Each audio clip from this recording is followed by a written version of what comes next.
acontecendo no Oriente Médio, e a gente vai saber mais sobre isso agora, porque a Guarda Revolucionária do Irã afirmou que o Estreito de Hormuz está fechado para navios dos Estados Unidos, de Israel, da Europa e de outros aliados ocidentais. Ou seja, quase metade do mundo não pode passar por lá, que é muito estreito, né? A distância parece 3 quilômetros de uma margem para outra. Isso traz muita complicação. 20% do petróleo mundial passa por lá. E quem está na Europa, nosso correspondente Luca Bassani, tem os detalhes desse diário de guerra. E conta tudo pra gente. Bem-vindo, Luca Bassani, ao nosso Morning Show. Boa tarde para você aí na Europa. Bom dia a você, Fernando, a todos que nos acompanham aqui no Morning Show. De fato, grandes incertezas no cenário econômico acarretadas por conta desta guerra que também não tem data para terminar. A Guarda Revolucionária Iraniana disse que controla o Estreito de Hormuz e que essa passagem fundamental está fechada para os Estados Unidos, Israel, os países europeus e todos os aliados. Como você bem disse, cerca de 20% do petróleo global passa por essa rota, principalmente para escoar a produção dos grandes produtores de petróleo do Golfo, né? O Kuwait, o Catar, a Arábia Saudita, Emirados Árabes, e isso acaba empurrando o preço das commodities energéticas lá para cima. Os Estados Unidos, todavia, diz que o Irã não tem o controle completo desta localidade e que também disponibilizaria a sua marinha para escoltar aquelas embarcações que quisessem fazer esse trajeto. O ponto é que muitas das seguradoras, por conta do medo que tem dos seus navios serem incendiados ou afundados, preferem não autorizar essas viagens, ou seja, o fluxo naturalmente por uma questão econômica das apólices de seguro não tem acontecido apesar das incertezas geopolíticas. Ao mesmo tempo, temos as repercussões, né, daquele navio iraniano de guerra, aquela fragata que foi afundada no Oceano Índico por um submarino norte-americano com um torpedo, né? Primeira vez que isso acontece desde a Segunda Guerra Mundial e que de fato evidencia o caráter global desse conflito, até mesmo longe do Irã, essas operações acontecendo e muitas incertezas que podem acabar sendo sentidas não só aqui na Europa, mas também no resto do mundo, já que o preço do petróleo, ele é uma commodity, né, que é decidida pelo mercado como um todo, é vendida no mundo todo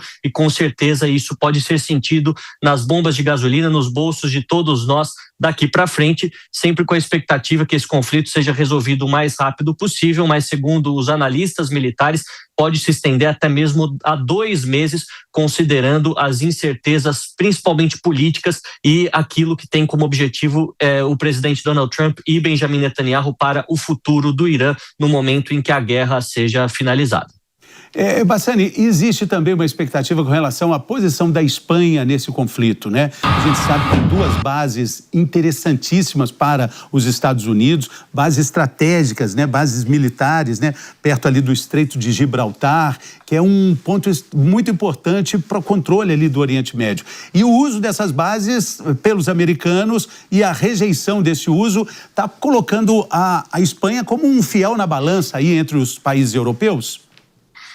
Exatamente, inclusive essa troca de farpas ela se deu desde quando o presidente Donald Trump disse que a Espanha é um dos parceiros menos cooperativos, até disse, ameaçou, né, cortar relações comerciais com a Espanha, o que gerou uma resposta de Pedro Sánchez dizendo que o presidente Donald Trump joga a roleta russa com milhões de vidas quando inicia uma nova guerra. Apesar disso, a Espanha parece que vai disponibilizar alguns navios de guerra para proteger o Chipre, outra ilha mediterrânea, território europeu que está muito próximo do conflito e que teve um drone iraniano atingindo, né, essa localidade durante essa semana. Então, não só a Espanha, mas a França, Holanda e Itália também vão disponibilizar novas embarcações militares navais para ficarem lá a fazer a proteção do Chipre. Não sabemos se vão servir para dar algum apoio operacional a Israel e aos Estados Unidos. A Espanha provavelmente não. A França e a Itália talvez sim, pelas questões ideológicas estarem mais próximas a essa coalizão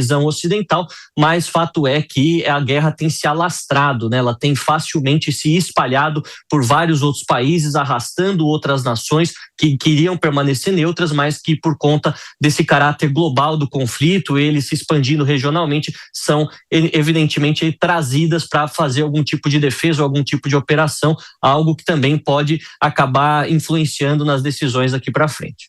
Bassani, muito obrigado. Uma ótima tarde para você aí na Alemanha. Obrigado pelas informações. Valeu.